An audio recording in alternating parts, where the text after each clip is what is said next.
Hello, this is HardReset.Info speaking for you, and in this video I'll show you how to connect mouse to Xbox Series S. It's very simple, you just have to plug your mouse via USB port to your Xbox Series S.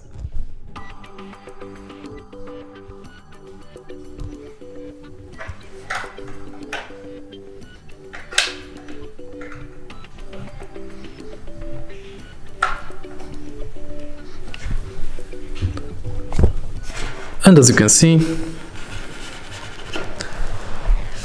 my mouse is working perfectly.